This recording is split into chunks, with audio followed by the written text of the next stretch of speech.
Assalamualaikum warahmatullahi wabarakatuh. Perkenalkan, kami dari kelompok 13 ingin mempresentasikan hasil kerja kelompok kami yang berjudul PsyCare, yang merupakan singkatan dari Psychiatric Care.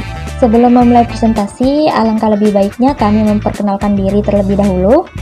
Anggota kami sendiri ada 5 orang. Yang pertama ada Andriani Feni Maulida dengan NIM 11191009. Yang kedua ada Beni Seto Wicaksono dengan NIM 11191015. Yang ketiga ada Mandani Imania Ramadhani dengan NIM 11191039. Yang keempat ada Nanda Levita dengan NIM 11191057. Dan yang terakhir ada Widiana Anggriani Rahwal dengan NIM 11191074. Latar belakang pandemi COVID-19 tidak hanya mengancam kesehatan fisik, dan juga kesehatan mental.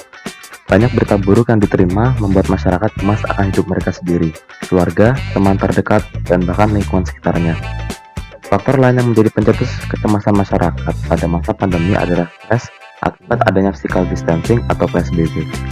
Kecemasan berlebihan pada masa karantina dapat meningkatkan risiko depresi dan lain sebagainya. Berdasarkan survei yang dilakukan selama 5 bulan masa pandemi oleh PDSKJI atau Perhimpunan Dokter Spesialis Kedokteran Jiwa Indonesia, 64,8% dari 4.000 responden mengalami masalah psikologis, 65% mengalami kecemasan, 62% mengalami depresi, dan 75% mengalami trauma. Trauma yang dialami yakni selalu merasa waspada secara terus-menerus, merasa sendirian, merasa ditinggalkan, serta merasa terisolasi saat pandemi. Menurut psikiater Andreas Kurniawan, dikutip dari VOA Indonesia, kesehatan mental di Indonesia masih terganjal masalah stigma. Banyak orang mengalami masalah mental dinilai kurang mendekatkan diri pada Tuhan atau kurang pengetahuan agama. Padahal masalah mental adalah gangguan kondisi medis di otak. Karena stigma tersebut, banyak orang enggan mencari pertolongan atau penyembuhan. Berdasarkan belakang tersebut, maka dapat disimpulkan rumusan masalahnya yaitu: yang pertama, sulitnya mencari psikiater serta untuk melakukan konsultasi. Yang kedua, minimnya kesadaran masyarakat dalam menjaga kesehatan mental. Yang ketiga, kurangnya informasi terkait kesehatan mental dan psikologi. Dari itu, tujuan kami yaitu: yang pertama, membuat aplikasi konsultasi online untuk gangguan jiwa yang diharapkan dapat memudahkan pasien dalam melakukan konsultasi dengan psikiater. Yang kedua, menjadi wadah untuk menyediakan informasi seputar kesehatan jiwa. Landasan teori pemrograman berorientasi objek atau OOP, Object Oriented Programming, merupakan paradigma pemrograman berdasarkan konsep objek yang dapat berisi data dalam bentuk field atau atribut, serta kode dalam bentuk fungsi atau metode. Semua data dan fungsi dalam paradigma ini dibungkus dalam kelas-kelas atau objek-objek. Class merupakan kerangka atau prototype yang mendefinisikan variabel data dan metode atau perilaku. Objek merupakan kumpulan data dengan perilaku terkait. Data adalah representasi karakter secara individu dari suatu objek tertentu. Metode adalah aksi-aksi yang bisa terjadi pada suatu objek. Selanjutnya, di dalam OOP ada beberapa konsep yang biasa digunakan. Yang pertama, encapsulation, yang merupakan konsep tentang pengikatan data atau metode yang berbeda yang disatukan atau dikapsulkan menjadi satu unit data. Proses enkapsulasi ini memudahkan kita untuk menggunakan sebuah objek dari suatu kelas karena kita tidak perlu mengetahui segala hal secara rinci. Selanjutnya, yang kedua itu ada inheritance, yang merupakan konsep pemrograman di mana sebuah class dapat menurunkan properti dan metode yang dimilikinya kepada kelas yang lain.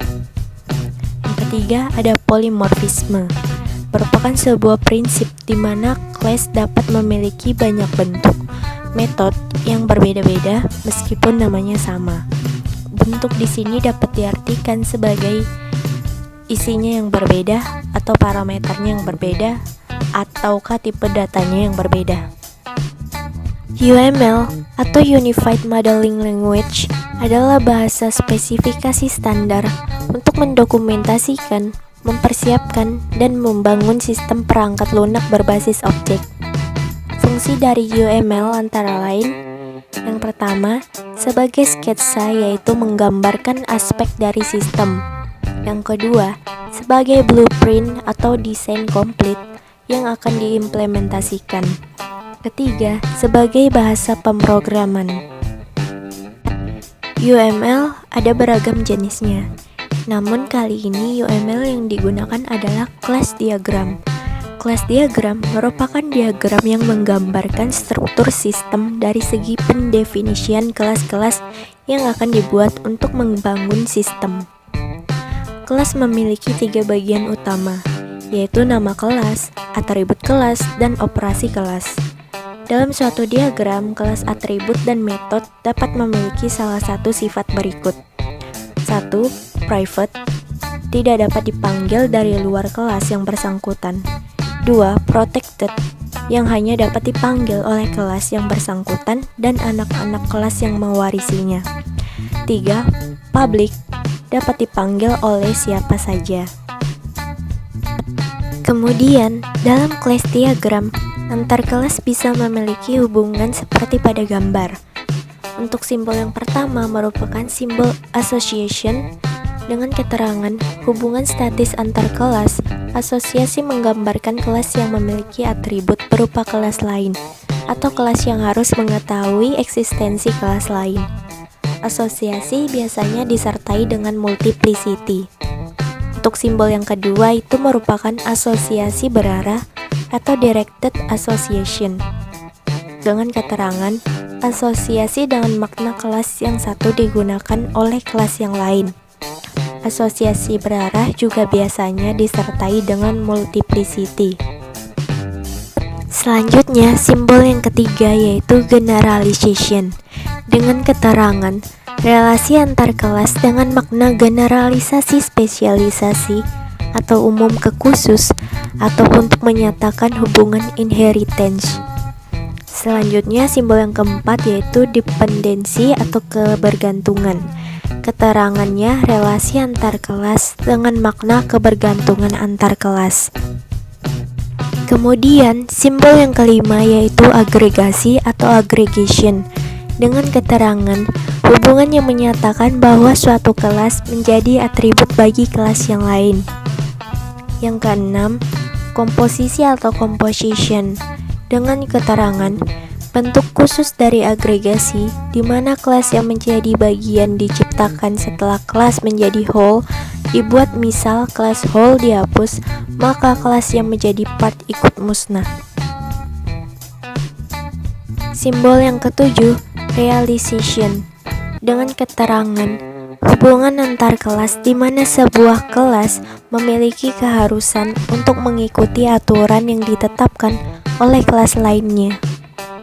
Memiliki 2 fitur, yaitu fitur info tentang mental health dan fitur terdapat kelas admin, pasien, dan dokter yang memiliki hubungan generalization dengan kelas person. Kemudian terdapat kelas konsul, jadwal konsul, dan kelas jadwal praktik yang memiliki hubungan association dengan kelas dokter. Kelas konsul juga memiliki hubungan asosiasi dengan kelas pasien. Di sini, dokter dapat memiliki 1 atau lebih jadwal praktik dan jadwal konsul. Terakhir, terdapat kelas info yang juga memiliki hubungan association dengan kelas admin. Admin bisa memiliki 1 atau lebih info.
Kesimpulan yang dapat kami ambil yaitu Psycare merupakan aplikasi yang dibuat berdasarkan konsep-konsep OOP dan proses pembuatannya menggunakan UML plus diagram. Aplikasi ini memiliki dua fitur, yaitu info tentang mental health dan konsultasi dengan psikiater. Diharapkan dengan adanya aplikasi ini, masyarakat menjadi lebih mudah untuk berkonsultasi dengan psikiater, serta dapat menumbuhkan kesadaran masyarakat akan pentingnya kesehatan mental. Baik, sekian presentasi dari kelompok kami. Apabila ada kekurangan dan kesalahan, mohon dimaafkan. Atas perhatiannya kami ucapkan terima kasih banyak. Assalamualaikum warahmatullahi wabarakatuh.